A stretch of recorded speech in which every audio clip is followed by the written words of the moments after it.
How to make images move in Circular Motion CapCut PC.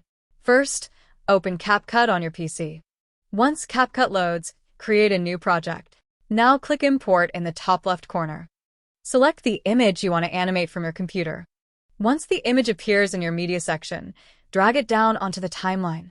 Make sure the image is selected before we move on, because the next settings will control exactly how it moves. With your image selected, look to the right side of the CapCut window. Now click the Video tab. Under Video, select Basic if it isn't already selected. Here you'll find controls such as position, scale, and rotation. This is where we'll build the animation instead of manually moving the image frame by frame.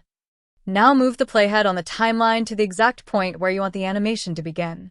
Next, look beside the position control. You'll see a small diamond-shaped keyframe icon. Click that diamond. This saves the image's current position at that exact moment. And here's the trick. We're going to create another keyframe later with a different position. Now move the playhead forward on the timeline. You can move it a few seconds ahead depending on how fast you want the movement to be. Next, change the position of the image. For example, drag the image slightly to the side in the preview window.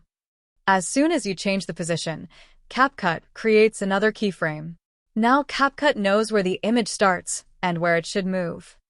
And because those 2 points are connected, CapCut automatically creates the movement between them.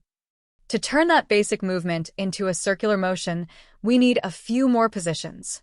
For example, move the image up, then across, then down, and finally back toward its original position. By spacing these keyframes around the timeline, you can create a smooth looping movement that follows a circular path. If this helped you create the effect you were looking for, like the video and subscribe for more quick CapCut tutorials and easy editing tricks. Thanks for watching, and I'll see you in the next tutorial.